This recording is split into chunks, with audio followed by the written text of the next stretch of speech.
it's crazy, but it's You're watching Channel Z, the world's leading zombie apocalypse channel, broadcasting live from Studio Z. Makes me act the way I do. And welcome to another episode of the Dr. Z Show on Channel Z. And as always, I am your host, Joe Alcock, MD, aka Dr. Z. With me today, we're going to have Athena Actipus. Hi, Athena. Hey, I'll just be helping out here in the background and bringing in comments from the audience. So a reminder, if you've got questions, just post them and we'll pull them in and chat about them. And I guess we should mention what we're going to be talking about before we introduce our main guest, and that is the great vaccine escape, or what is up with this zombie virus, the fact that we simply don't seem to be able to get rid of coronavirus, SARS-CoV-2. And joining me to talk about that topic, about vaccine-driven evolution, is the distinguished professor of evolutionary biology, Andrew Reed, PhD. He hails from Penn State, where he is the Evan Pugh Professor of Biology. And it's worth mentioning that Dr. Reed has been studying this very topic, vaccine-driven evolution, since the end of the last century, or perhaps since the end of the last millennium. But he is a leader in the field of evolutionary medicine. And Andrew, why don't you introduce yourself? Well, it's hard to know what to say after that. Yes, I've been working on vaccine-driven evolution since the 1990s, got very interested in the context of malaria and been doing various things with vaccines and viruses and parasites since then. Indeed. So you have a lot to say about this. And one of the reasons I thought it would be worthwhile to talk about this is that there are some new variants that are popping up. SARS-CoV-2, the virus that causes COVID-19, is evolving. It's been evolving since the beginning. It's one way in which we're able to trace it. Epidemiologists use these tools to figure out what's going on with the virus. But now there are these new, possibly more transmissible strains that have adapted to deal with us, and possibly even they've evolved to deal with our vaccines. So that's kind of scary stuff. And I reached out to Andrew Reed a few days ago when I saw a press release by Anthony Fauci. And of course, I love Anthony Fauci. He's fantastic, and I agree with 99% of what he says. But what he said here was that we could deal with this problem of mutations and the problem of the vaccine evolving by vaccinating everybody. If we just get the vaccine out to everybody, we will slow mutation and we can prevent this issue of vaccine escape, which I guess we should probably also define. So yeah, what is vaccine escape? Yeah, so for me, vaccine escape is the evolved ability of the virus to replicate in a vaccinated host. Okay, so if you have a vaccine that's going to generate a good amount of protection, then the virus replication is ideally reduced to zero. But if it's slowly replicating and mutants pop up which are able to survive better in that host or replicate better, then they'll have an advantage, and that's vaccine escape. And in the worst case scenario, the evolution could proceed so far as to make the vaccine completely useless. Now, I don't think that's what's going to happen here, but in the extreme case, it could be that's what could happen, and analogous to the way an antibiotic resistance can evolve to the point where the drug is no longer useful. Yeah, that's absolutely right. And I think that's the part that a lot of people are missing here. And before we plunge into this too much, I do want to say, look, we are in favor of vaccination. So on that score, I agree with Anthony Fauci. I've been lucky enough to have gotten 2 doses of. Oh, really? I'm envious. Vaccine. Yeah, you should be. Yeah, I'm really envious. And the fact that you've been working since the last century suggests that you might be in that group that might get vaccinated soon. Oh, I've been queuing up. We have you're not a frontline healthcare worker here in central Pennsylvania. You can't get it at the moment, but I am absolutely the next in line. I'm very, very enthusiastic. But there's no situation that I can see where vaccination is not a great idea. And there's no evolutionary scenario in which it's not worth getting the vaccine, right? There's no way in which this virus could evolve that would make it less worthwhile than getting a vaccine now. Yeah. So again, I was just quoting your turn of phrase there, and I saw there was a mention. We saw a little note there from Pamela Winfrey replication, mutants, escape. These words make me think of zombies. And that's why we're doing this. Just since the beginning, I've been paying very close attention to this virus. I did, in fact, work last night in the ER. And just when we think that we're kind of getting a handle on it, the cases are going down, hospitalizations are going down. I get a patient who's really sick, who I think I might need to intubate last night. Luckily, we avoided that because that's almost a kiss of death when you're that sick needing to be intubated. But she was really close.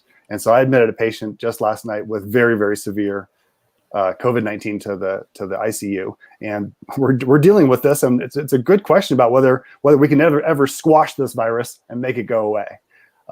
Vaccination is definitely our most hopeful thing, but there's a very zombie-like aspect to this whole deal with the virus. Don't you agree, Athena? Yeah, well, and Lee is asking also just about, what does this mean for how COVID is affecting us? Do these mutant variants have differences in terms of their morbidity and mortality? What do we need to be thinking about or worrying about with these new variants? Yeah, so I think it's too early to say that whether these the variants that we're seeing now are actually causing more severe disease in the individuals who get them. There has been some suggestion about that for the South African variant and maybe the Brazilian. But I think it's early days, and it's actually very challenging to tell if a particular virus strain causes more severe disease, because you need to have a lot of people that you look at in both groups, with the old, the ancestral form and the new form, and you need to be able to compare disease severity, which can vary for a whole lot of non-viral reasons, for example, age or comorbidities or what have you. So it's very difficult for humans studies, for human diseases, to say that something's evolved to become nastier. But, it's a distinct possibility. And Andrew, you brought up antibiotic resistance, and you've been a leader in the field of studying the evolution of resistance to antibiotics. How do you think that research applies to our current situation? Well, in many ways, Joe. Most obviously, the same processes are involved, the same principles are involved, where you get mutants that pop up that have an advantage in the treated host, whether the treated host is treated with antibiotics or been prophylactic vaccinated. So the same issues are involved, and what matters is how strong is the selection pressure, how many people are there in those situations, how many people are in the other situation. So, for example, going back to your point before about, we need to get more and more people vaccinated, that's absolutely true. We should do that anyway. But as we vaccinate more and more people, the selective pressure on the virus to be able to deal with vaccinated people gets stronger and stronger, right? If you've got just one person vaccinated in a population, it's not making much difference. If most people are vaccinated, it's a very strong selection pressure. And so then it matters, okay, how good is the vaccine? And if the vaccine is really good, like measles good, sterilizing immunity, lifelong, no replication happens in the host. If it's like that, then you don't get evolution, right? No replication, no evolution, no transmission, no evolution.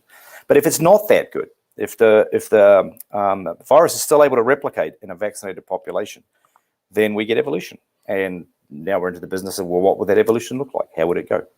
Yeah. So I think that this is what's been missing from the conversation, is that by vaccinating people, we are imposing selective pressure, right? Yes. So things that prevent infection, or things that kill infected cells, those are imposing natural selection on the virus or on the. Yeah, it's the point of the vaccination is to stop the thing replicating and transmitting, right? That's the point of it. So by definition, it's imposing the strongest possible selection pressures.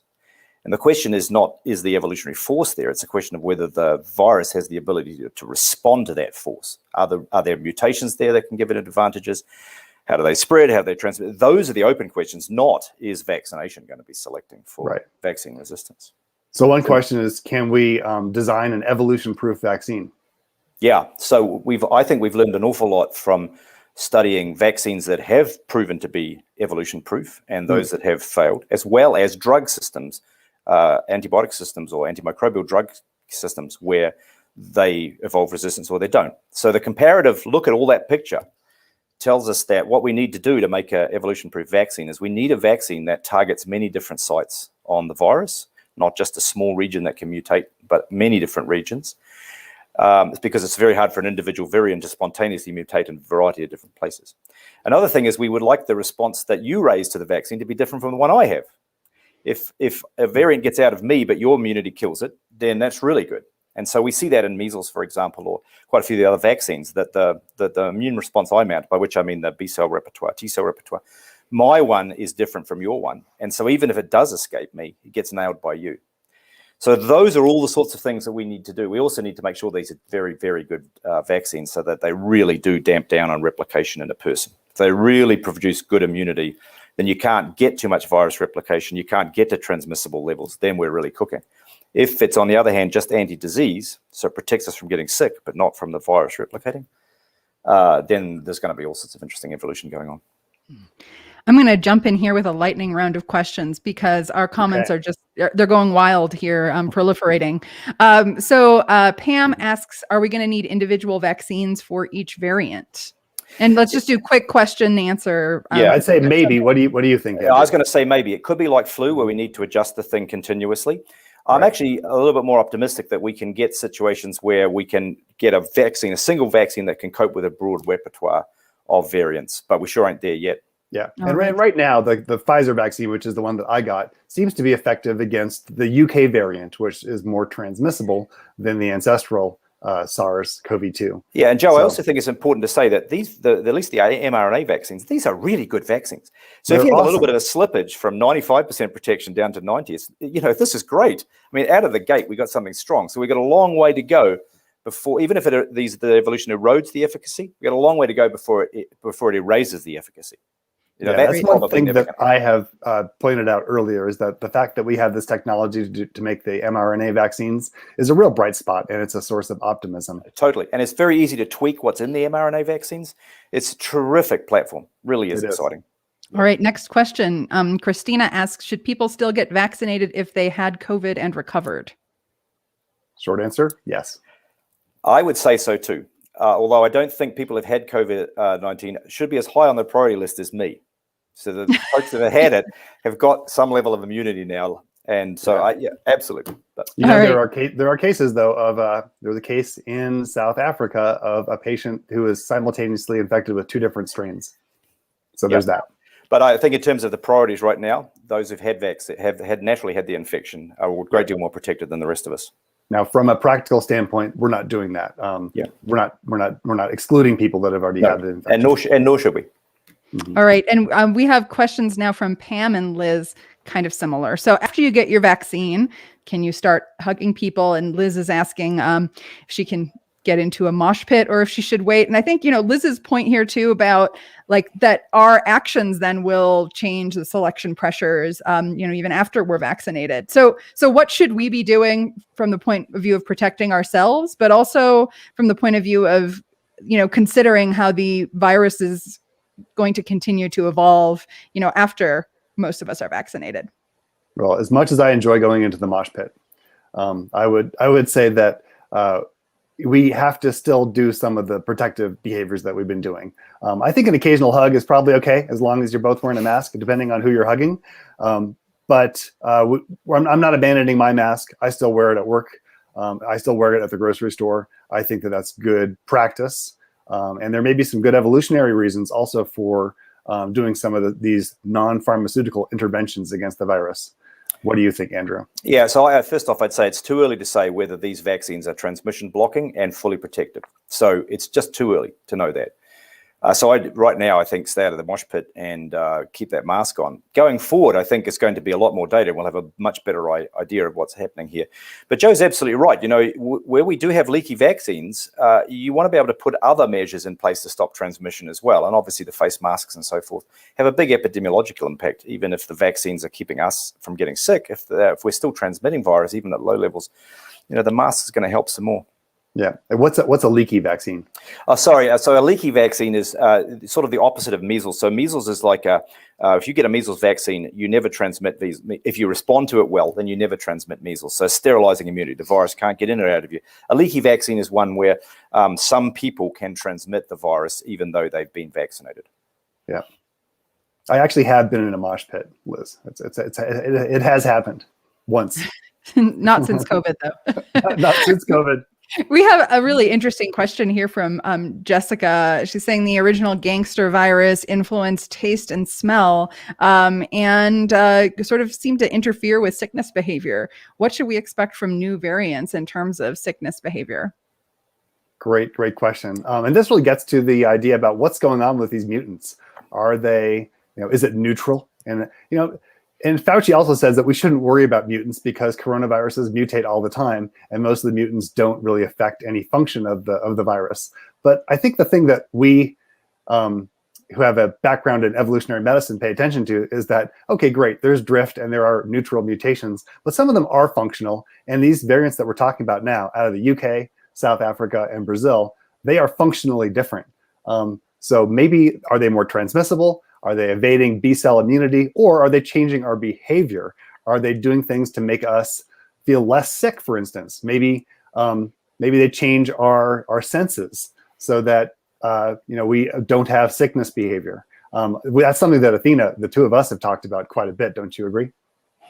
Yeah, well, and I think, to me, it really is just an open question of how much, viruses can affect our behavior, and not just our sickness behavior, but, other aspects of our behavior that could influence transmission. So I think it should be looked at. And, we're talking about some ways to test those ideas, but it's such a good question. Thank you, Jessica, for that. Yeah, from my perspective, I think the problem here is that when people do think about virus evolution, they typically think about antigenic variation, so variation at the sites that the immunity is on the virus is detecting.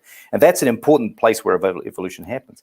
But there's lots of other things that can happen as well. There's lots and lots. The virus could replicate to be more stealthy. It could could evolve to replicate faster, to bind to our cells faster, to cause less disease, more disease. There's lots of different, and behavior change, the smell. Maybe there's an advantage to or disadvantage. They could evolve to be less or more prone to getting into the neurons associated with smell and taste. There's a very wide range of phenotypes possible. The way I think about this is if a predator gets loose on an island, there's a huge number of different ways the animals there can evolve. They can go underground, become cryptic. They can go up in the trees. They can get bigger. They can get teeth. They can get horns. All of these things can happen. And we need to start thinking like that here. What is possible with this virus? Yeah, maybe we should. Are there more questions, Athena? Yeah, I have a question here from Pam, kind of coming back to the mosh pit idea, which is, will we ever be able to get back into the mosh pit? Ever? Oh, the mosh pit. Yeah, sure. We're not going to get rid of this thing, though. It's with us forever. We only ever deliberately got rid of smallpox, and we accidentally got rid of rinderpest in cattle. Those are the only two viruses we got rid of. This thing is going to be with us forever. Humanity gained another virus. The question is, what's it going to look like? And even without evolution, in due course, it's probably going to become more and more of a childhood disease, since most of the adults will have immunity. This is with us forever. Now, I'm of a view that it's not going to be ever as bad again as it is now, because right now it's tearing through a fully susceptible population. So I think by the time we get to the mosh pit, the mosh pit discussion will be fine, because we'll all have some degree of standing immunity, vaccine or natural. And we can learn some lessons from history too, right? The 1918 flu seems to be particularly severe, and there was a 1 in 57, I believe.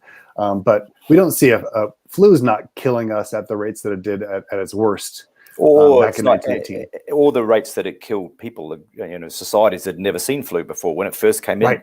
I mean, it devastated people. And that was true of measles, that was true of small, everything, you get in a fully susceptible population, it's terrible. And we've been there.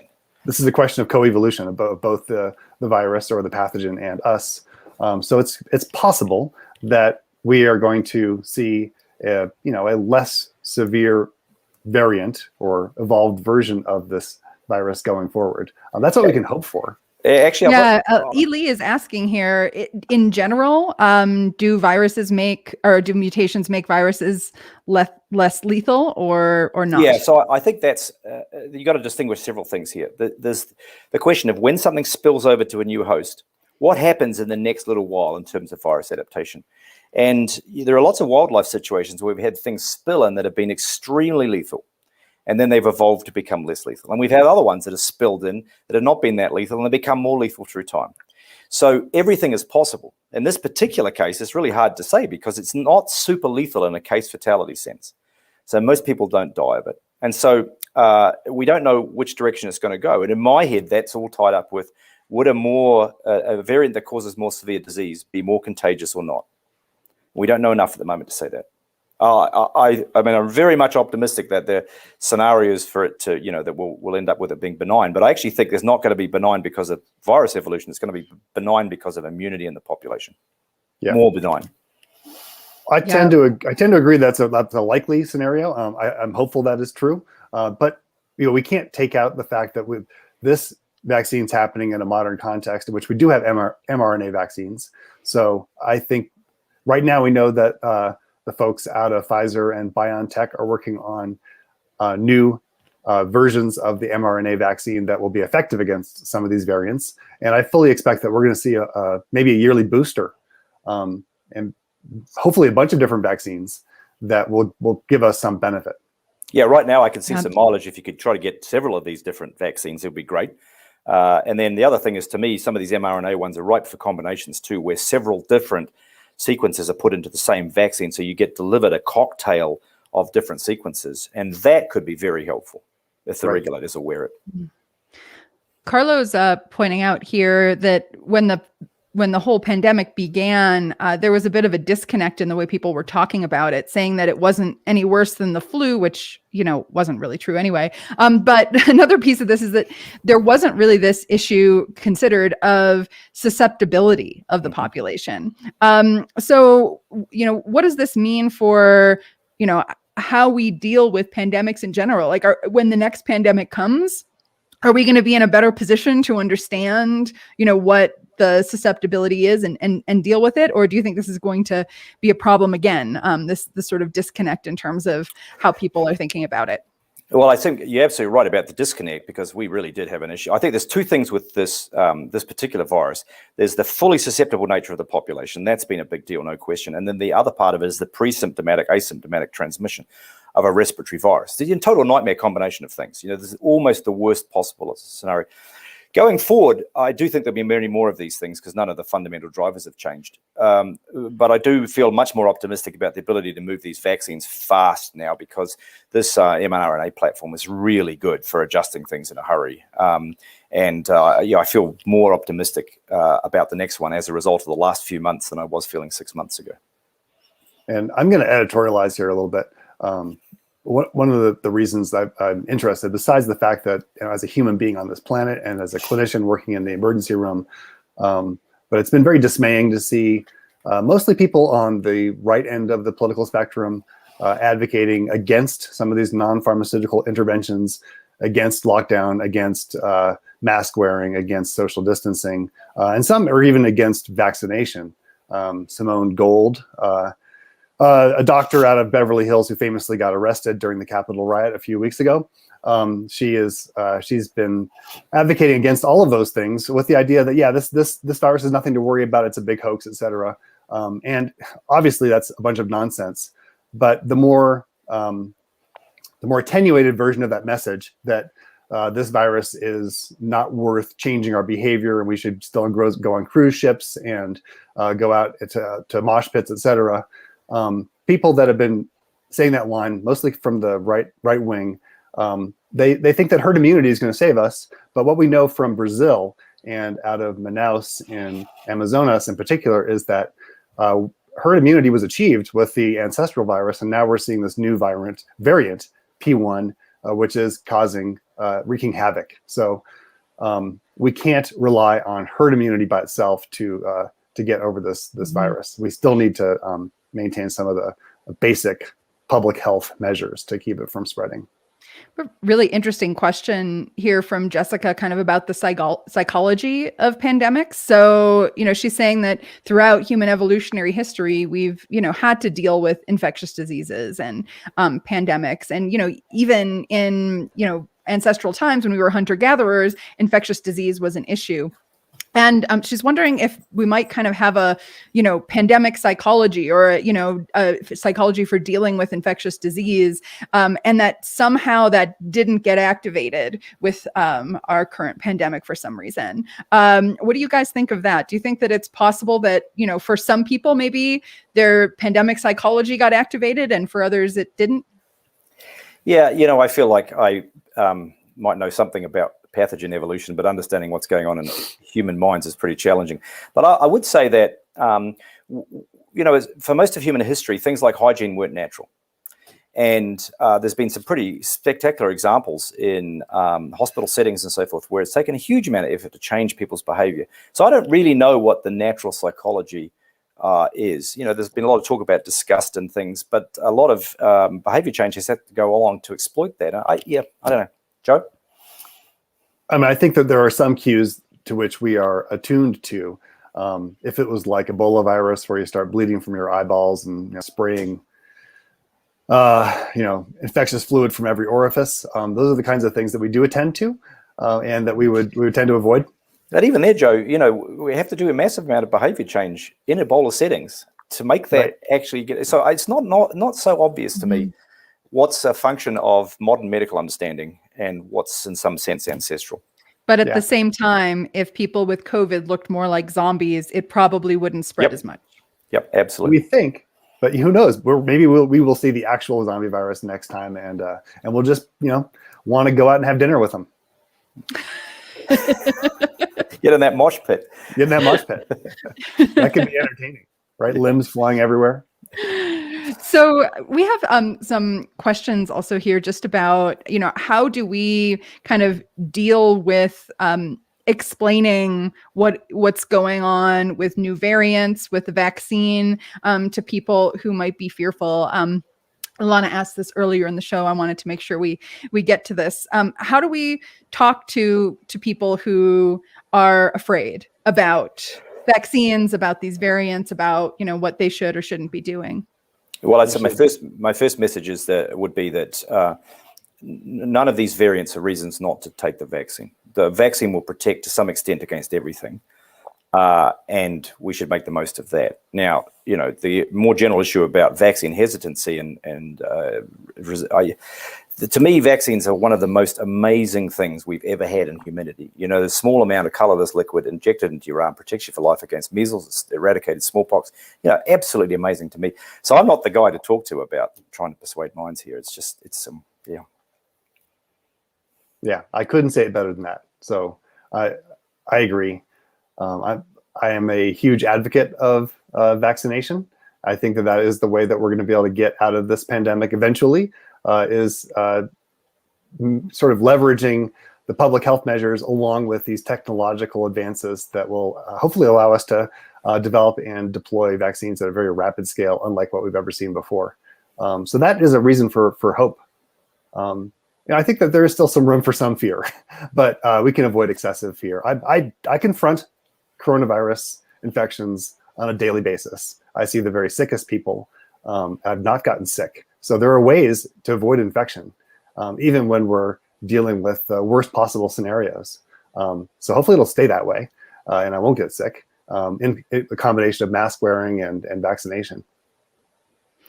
Yeah, Carlo's pointing out right now that the choice is basically, do you want to get the vaccine or do you want to get COVID, right? Because it's so prevalent at the moment. Yeah, I haven't seen the cases that Joe's seen, but I have been working with a fair few physicians who are quite traumatized when they come off the COVID wards. And I've got now enough colleagues that are these long haulers, these COVID long haulers. I don't want it. I mean, it just seems to me that the vaccine has got these infinitesimally small risks, and there's many bad things that go with getting COVID. Many bad things. Right. Along those lines, just the fact that it doesn't kill everybody. You mentioned the case fatality ratio or rate earlier in this episode. One of my colleagues, a mountain climber, guy's much younger than me, very, very fit, got very, very sick and had to be on oxygen for months after getting the COVID-19. So the long hauler phenomenon is a real deal. Yeah. So last question, I think, is, what does the evolution of COVID mean for what we should or shouldn't be doing, and what our world is going to be looking like over the next decade or so? Yeah, well, so I think the evolution of the virus doesn't change the fundamentals now. We need these vaccines, and we need them to work, and we need them to work well, and we need to keep going with the social distancing and the masking as long as necessary. So I don't think the short-term behavior issues that change from that. We do need to keep studying this virus, and we need to keep asking. In people who get vaccinated and they have virus replication, they shed or they've become viral positive, what is it about those viruses? What's the differences? What's going on there? We need to keep an eye on that. We need to be very closely. We need to be following it. In terms of what's going to happen in the long run, I think we're going to get to the levels of herd immunity where this thing becomes a childhood disease, so that the ones that haven't yet had the vaccine, that's where it's persisting, or the refuseniks, that's where it's persisting and flying around. But we are not going to vaccinate the world. It's very, we've only managed it with smallpox once. We're not going to, so it's always going to be coming in from outside, wherever even a very well vaccinated community is going to have to keep the coverage up. Yeah. And right now, listen, the existing vaccines seem to be effective, even with some of the new variants, in terms of preventing severe infection, hospitalization, and death. So so again, we want to really kind of hammer this point home that despite the fact that we are worried about vaccine escape and evolution happens, that vaccinations is still the way to go. Absolutely. Absolutely. Well, Great. how are we on time, Athena? It is time for us to close up, but it was amazing having you on the show, Andrew. Thank you so much for joining us. My pleasure. Good fun. Yeah. Thanks, Andrew. And thanks, Athena. And this wraps up another very successful episode of the Dr. Zed Show on Channel Zed. And we'll sign off for now. And stay safe, folks, and get vaccinated. It's crazy, but it seems so logical. I can't deny that there is something supernatural with you. Makes me act the way